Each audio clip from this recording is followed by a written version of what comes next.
Hi every one.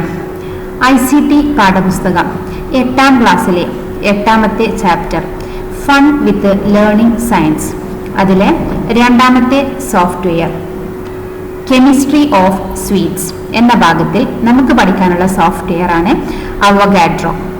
It's a molecular editing software that helps to create 3-dimensional models of molecules. നമുക്ക് മോളിക്യൂൾസിൻ്റെ models create ചെയ്യാനും അതിനെക്കുറിച്ച് study ചെയ്യാനും ഒക്കെയുള്ള ഒരു സോഫ്റ്റ്വെയർ ആണ് അവോഗാഡ്രോ. ഇവിടെ നമ്മളോട് പറഞ്ഞിട്ടുള്ളത് H2O, അതായത് വാട്ടർ മോളിക്യൂളിൻ്റെ ഒരു സ്ട്രക്ചർ ക്രിയേറ്റ് ചെയ്യാനാണ്. That is the first activity.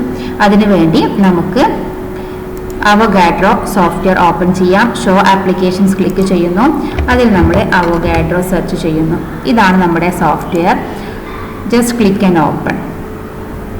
ഇതിൽ നമ്മളോട് H2O വാട്ടർ മോളിക്യൂളിൽ 2 ഹൈഡ്രജനും 1 ഓക്സിജൻ ആറ്റവുമാണുള്ളത് എന്ന് നമുക്കറിയാം. അതിനനുസരിച്ച് നമുക്കതിൻ്റെ സ്ട്രക്ചർ ഉണ്ടാക്കിയെടുക്കാം. ഫസ്റ്റ് ഇതിൽ കുറച്ച് ടൂൾസ് ഉണ്ട്. നാവിഗേഷൻ ടൂൾ, തൊട്ടപ്പുറത്ത് ഡ്രോ ടൂൾ സെലക്ട് ചെയ്ത ശേഷം നമുക്ക് ഇൻക്ലൂഡ് ചെയ്യേണ്ട എലമെൻറ്റിനെ ഇവിടെ നിന്ന് നമുക്ക് ചൂസ് ചെയ്യാം. എലമെൻറ്റ് എന്ന ഭാഗത്ത് നമുക്ക് ആദ്യം ഒരു ഓക്സിജൻ എടുക്കാം. ഓക്സിജൻ സെലക്ട് ചെയ്യുന്നു. അതോടൊപ്പം തന്നെ അഡ്ജസ്റ്റ് ഹൈഡ്രജൻസ് എന്ന ടിക്ക് മാർക്ക് നമ്മൾ ഒഴിവാക്കുന്നു. എന്നിട്ട് ജസ്റ്റ് ഈ ക്യാൻവാസിൽ, ബ്ലാക്ക് ക്യാൻവാസിൽ ഒരു ക്ലിക്ക് ചെയ്താൽ നമുക്ക് ഓക്സിജൻ ആറ്റം ലഭിക്കുന്നതാണ്. ഇനി നമുക്ക് അതുപോലെ തന്നെ ഹൈഡ്രജൻ ആറ്റം കൊടുക്കേണ്ടതുണ്ട്. നമുക്കറിയാം 2 ഹൈഡ്രജൻ ആറ്റംസ് ആണ് ഉള്ളത്. ഇവിടെ നിന്ന് നമ്മൾ ഹൈഡ്രജൻ സെലക്ട് ചെയ്യുന്നു. എലമെന്റ് എന്ന ഭാഗത്ത് നിന്നും ഹൈഡ്രജൻ സെലക്ട് ചെയ്ത ശേഷം ഈ ഓക്സിജനിൽ നിന്നും നമ്മൾ ജസ്റ്റ് പ്രസ് ആൻഡ് ഡ്രാഗ് ചെയ്യുക. മൗസ് ആ ഒരു ബോണ്ട് കാണിക്കാൻ വേണ്ടിയിട്ടാണ്. പ്രസ് ആൻഡ് ഡ്രാഗ് ചെയ്താൽ നമുക്ക് ഇങ്ങനെ ഒരു സ്ട്രക്ചർ കിട്ടും. അതേ രൂപത്തിൽ ഒരു തവണ കൂടി ചെയ്യുക. കാരണം 2 ഹൈഡ്രജൻ ആറ്റം H2 ആയതുകൊണ്ട് 2 ഹൈഡ്രജൻ കൊടുത്തു. ഇനി ഇത് നമ്മുടെ ഇഷ്ടത്തിനനുസരിച്ച് കൊടുത്തിട്ടുള്ള സ്ട്രക്ചറാണ്. ഇത് കറക്റ്റ് ആവണം എന്നില്ല. ബോണ്ടിങ് ഒക്കെ ഈക്വലൈസ് ചെയ്യണമെങ്കിൽ നമുക്കിതിൽ മറ്റൊരു കാര്യം കൂടി ചെയ്യേണ്ടതുണ്ട്. ഇപ്പോൾ ഇതിൻ്റെ നെയിം ഡിസ്പ്ലേ ചെയ്യണമെന്നുണ്ടെങ്കിൽ ഈ ഡിസ്പ്ലേ ടൈപ്സ് എന്ന ഭാഗത്ത് നമുക്ക് ലേബൽസ് ടിക്ക് മാർക്ക് ചെയ്താൽ മതി. ഇപ്പോൾ 2 ഹൈഡ്രജൻ H ദെൻ ഒരു ഓക്സിജൻ, ഈ രൂപത്തിൽ നമുക്ക് കാണാം.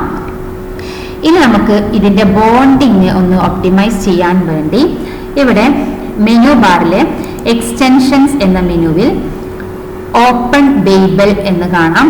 അതിൽ ഒപ്റ്റിമൈസ് ജിയോമെട്രി എന്ന് ക്ലിക്ക് ചെയ്യുക. ഓക്കെ, ഇതാണ് നമ്മുടെ ഒരു ആക്ച്വൽ വ്യൂ. അതിൻ്റെ ബോണ്ടിൻ്റെ സൈസും കാര്യങ്ങളൊക്കെ ഇങ്ങനെയാണ് വരുന്നത്. ഇനി ഈ ഇതിനെ നമുക്ക് നമ്മുടെ ഈ ഒരു ബോണ്ട് നമുക്കിവിടെ കിട്ടിക്കഴിഞ്ഞു. ഇനി ഇതാണ് നമ്മുടെ ഒരു മോളിക്കുലാർ സ്ട്രക്ചർ എന്ന് പറഞ്ഞിട്ടുള്ളത്. ഇതിനെ സേവ് ചെയ്യാം. File, save. നമ്മുടെ ഫോൾഡറിൽ നമുക്ക് ഇതിനെ ഒന്ന് സേവ് ചെയ്യാം. H2O. ഓക്കെ, ഇനി നമുക്ക് വേണമെങ്കിൽ ഇതിൻ്റെ ഒരു 3D വ്യൂ, പല ഭാഗത്തുള്ള വ്യൂ വേണമെങ്കിൽ നമുക്ക് കാണാവുന്നതാണ്. അതിനുവേണ്ടി നമ്മൾ യൂസ് ചെയ്യുന്ന ടൂളാണ് നാവിഗേഷൻ ടൂള്. ഈ നാവിഗേഷൻ ടൂള് ക്ലിക്ക് ചെയ്ത് കഴിഞ്ഞാൽ നമുക്ക് മൗസിൻ്റെ ലെഫ്റ്റ് ബട്ടൺ പ്രസ് ചെയ്തുകൊണ്ട് ഇതിൻ്റെ പല വ്യൂസ് നമുക്കിങ്ങനെ കാണാവുന്നതാണ്. ഈ രൂപത്തിൽ പല ഭാഗത്തു നിന്നുള്ള വ്യൂസ് നമുക്ക് കിട്ടും. ഇനി ഇതിനെ ഒന്ന് മൂവ് ചെയ്യണമെന്നുണ്ടെങ്കിൽ, ഈ കംപ്ലീറ്റ് മോളിക്യൂളിനെ നമ്മൾ ഇതിനെ മൂവ് ചെയ്യണമെങ്കിൽ മൗസിൻ്റെ റൈറ്റ് ബട്ടൺ പ്രസ് ചെയ്തുകൊണ്ട് നമുക്ക് മൂവ് ചെയ്യാവുന്നതാണ്. ലിസൺ, റൈറ്റ് ബട്ടൺ പ്രസ് ചെയ്താലാണ് ഇതിനെ മൂവ് ചെയ്യാൻ പറ്റുന്നത്. ഇനി മൗസിലെ സ്ക്രോൾ യൂസ് ചെയ്തുകൊണ്ട് നമുക്കിതിനെ സൂം ഇന്നും സൂം ഔട്ടും ചെയ്യാവുന്നതാണ്. ഈ രൂപത്തിൽ നമുക്ക് ഒരു ആക്ടിവിറ്റിയാണ് തന്നിട്ടുള്ളത്. ഇതിൽ നമ്മളിപ്പോൾ H2O മോളിക്യൂളിനെ ക്രിയേറ്റ് ചെയ്ത് കഴിഞ്ഞു. ഓക്കെ, ഇനി നെക്സ്റ്റ് പറഞ്ഞിട്ടുള്ളത് നമ്മുടെ ഗ്ലൂക്കോസ് മോളിക്യൂളിൻ്റെ സ്ട്രക്ചർ ഒന്ന് ജസ്റ്റ് വ്യൂ ചെയ്യാനാണ്. ഓൾറെഡി നമുക്ക് ഇതിൽ തന്നിട്ടുണ്ട്. അതിൻ്റെ സ്ട്രക്ചർ ഒന്ന് ലിസൺ ചെയ്യുകയും അതിലുള്ള ഏതൊക്കെയാണ് മോളിക്യൂൾസ് അല്ലെങ്കിൽ അതിലുള്ള എലമെന്റ്സിനൊക്കെ കണ്ടുപിടിക്കാനും വേണ്ടിയിട്ടുള്ള ഒരു ആക്ടിവിറ്റിയാണ് പറഞ്ഞിട്ടുള്ളത്. അതിന് വേണ്ടിയിട്ട് നമുക്ക് ഒരു പുതിയ ഫയൽ എടുക്കാം. അതിൽ ബിൽഡ് എന്ന മെനുവിൽ ഇൻസേർട്ട് മോളിക്യൂൾ ഈ രൂപത്തിൽ സെലക്ട് ചെയ്യുക. അപ്പോൾ നമുക്ക് ഒരുപാട് മോളിക്യൂൾസ് ഇവിടെ അവൈലബിൾ ആണ്. ഇതിൽ നമ്മോട് പറഞ്ഞിട്ടുള്ളത് ഗ്ലൂക്കോസ് മോളിക്യൂളാണ്. നമുക്ക് ഗ്ലൂക്കോസ് എന്ന് സെർച്ച് ബാറിൽ കംപ്ലീറ്റ് ഈ ഫിൽട്ടർ എന്ന ഭാഗത്ത് സെർച്ച് ചെയ്യുക. ഇതിലുണ്ടാവും ഡി ഗ്ലൂക്കോസ് CJSON എന്നുള്ള ഒരു മോളിക്യൂളിൻ്റെ പേര്. അപ്പോൾ ഇതിന് ഇൻസേർട്ട് കൊടുക്കാം. ഈ വിൻഡോ ക്ലോസ് ചെയ്യുക. ഇതാണ് നമ്മുടെ മോളിക്കുലാർ സ്ട്രക്ചർ ഓഫ് ഗ്ലൂക്കോസ്. ഇനി ഇതിൻ്റെ ബേസിൽ നമ്മോട് പറഞ്ഞിട്ടുള്ളത് ഈ മോളിക്യൂളിൽ എത്ര ഹൈഡ്രജൻ, ഇതിൽ ഏതൊക്കെ ആറ്റംസ് ഉണ്ട് നമുക്ക് കണ്ടുപിടിക്കാൻ കഴിയും. Oxygen, hydrogen, carbon.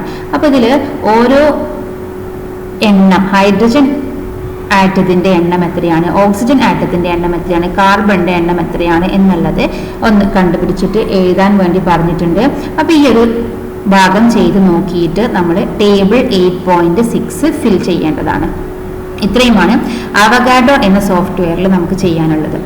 ഇനി നമ്മോട് അതേ ഭാഗത്ത് തന്നെ പറഞ്ഞിട്ടുള്ളതാണ് ഫെറ്റ് സോഫ്റ്റ്വെയറിലെ സ്റ്റേറ്റ്സ് ഓഫ് മാറ്റർ നമുക്കൊന്ന് സിമുലേറ്റ് ചെയ്യണം. അതിനു മുൻപ് ഫെറ്റ് എന്താണ് എന്ന് നോക്കാം.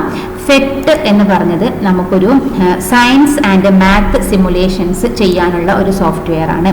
അതായത് ഒരു എക്സ്പെരിമെന്റ്സ് ഒക്കെ നമുക്ക് സിമുലേറ്റ് ചെയ്ത് കാണിക്കാൻ വേണ്ടിയിട്ടുള്ള ഒരു സോഫ്റ്റ്വെയർ. അവർ ആക്ച്വലി നടക്കുന്നതായിട്ട് നമുക്കൊരു ഫീല് കിട്ടും. അതിനുവേണ്ടി ഫെറ്റ് എന്ന സോഫ്റ്റ്വെയർ നമുക്ക് ഓപ്പൺ ചെയ്യാം. ആ ഫെറ്റിൽ നമ്മോട് പറഞ്ഞിട്ടുള്ളത് സ്റ്റേറ്റ്സ് ഓഫ് മാറ്റർ ആണ് ചെയ്യാൻ പറഞ്ഞിട്ടുള്ളത്. ഫെറ്റ് സോഫ്റ്റ്വെയർ ഓപ്പൺ ചെയ്യുക. ഈ സെർച്ച് ബാറിൽ ഇതാ സ്റ്റേറ്റ്സ് ഓഫ് മാറ്റർ ബേസിക്സ്, ഇതിനെ ഓപ്പൺ ചെയ്യാം. അതൊരു വെബ് ബ്രൗസറിലാണ് നമുക്ക് ഓപ്പൺ ആയിട്ട് വരുന്നത്. ദെൻ സ്റ്റേറ്റ് സെലക്ട് ചെയ്യുക. ആറ്റംസ് ആൻഡ് മോളിക്യൂൾസ് എന്ന ഭാഗത്ത് വാട്ടർ സെലക്ട് ചെയ്യുക. ഇത് നമുക്ക് കാണാൻ പറ്റുന്നതാണ്. ഇതാണ് വാട്ടർ മോളിക്യൂൾസ്. അപ്പം ഏകദേശം ഒരു ഗ്ലാസ് വാട്ടറിൽ ഒക്കെയുള്ള മോളിക്യൂൾസിനാണ് ഈ കാണിച്ചിട്ടുള്ളത്. അപ്പോൾ ഇതിൽ നമ്മോട് പറഞ്ഞിട്ടുള്ളത് വാട്ടറിന് നമുക്കറിയാം 3 സ്റ്റേറ്റ്സ് ഉണ്ട്: സോളിഡ്, ലിക്വിഡ്, ഗ്യാസ് അല്ലേ. ഇതിൽ ഫസ്റ്റ് സോളിഡ് സ്റ്റേറ്റിലാവുമ്പോൾ എങ്ങനെയാണ് ഗ്യാസ് മോളിക്യൂൾസ് ഉണ്ടാവുക, അത് നമുക്കിതിൽ നോക്കിയാൽ കാണാൻ പറ്റും. അത് നോക്കിയിട്ട് നമ്മൾ എന്ത് ചെയ്യണം, ടേബിൾ 8.7 ഒന്ന് ഫിൽ ചെയ്യണം. അതായത് ഡിസ്റ്റൻസ് ബിറ്റ്വീൻ ദ മോളിക്യൂൾസും മൂവ്മെന്റ് ഓഫ് മോളിക്യൂൾസും ആണ്. അപ്പോൾ ഇതിൽ ഡിസ്റ്റൻസ് ബിറ്റ്വീൻ മോളിക്യൂൾസ് വളരെ ലെസ് ആണ്, സോളിഡ് ആവുമ്പോൾ മൂവ്മെന്റ്സും വളരെ കുറവാണ് അല്ലേ. ദെൻ ലിക്വിഡ് സ്റ്റേറ്റിലേക്ക് മാറ്റുമ്പോൾ നമുക്ക് ആ ഒരു മാറ്റം ഇങ്ങനെ കാണാൻ പറ്റും. അതായത് വാട്ടർ ലിക്വിഡ് സ്റ്റേറ്റിലാവുമ്പം അതിലെ ഡിസ്റ്റൻസ് കുറയും, ഡിസ്റ്റൻസ് കൂടും. മോളിക്യൂൾസ് തമ്മിലുള്ള ഡിസ്റ്റൻസ് കൂടുകയും അവ തമ്മിലുള്ള അതിൻ്റെ മൂവ്മെൻറ്റും കൂടും അല്ലേ. ദെൻ ഗ്യാസ് സ്റ്റേറ്റിലാവുമ്പോൾ വളരെ അധികം ഡിസ്റ്റൻസിലാവുകയും അതിൻ്റെ മൂവ്മെൻ്റ് ഒക്കെ കൂടുന്നതായിട്ട് നമുക്ക് കാണാൻ പറ്റും. ഇനി ഇത് ലിക്വിഡ് സ്റ്റേറ്റിലാവുമ്പോൾ നമുക്ക് അതിനെ ഒരു വാട്ടർ സ്റ്റേറ്റിലാവുമ്പോൾ അത് ഗ്യാസിലേക്ക് മാറ്റാൻ നമ്മൾ എന്ത് ചെയ്യണം, അല്ലെങ്കിൽ സോളിഡ് സ്റ്റേറ്റിലേക്ക് മാറ്റാൻ എന്ത് ചെയ്യണം എന്ന് നോക്കണം.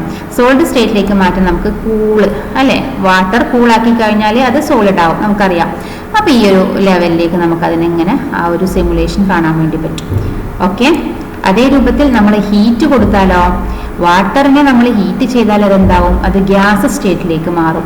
ആ ഒരു മൂവ്മെൻറ്റും നമുക്കിതിൽ കാണിക്കാൻ വേണ്ടി പറ്റും. ഇത്തരത്തിൽ സിമുലേഷൻസ് കാണിക്കാൻ വേണ്ടിയിട്ടാണ് നമ്മൾ ഈ ഫെറ്റ് എന്നുള്ള സോഫ്റ്റ്വെയർ യൂസ് ചെയ്യുന്നത്.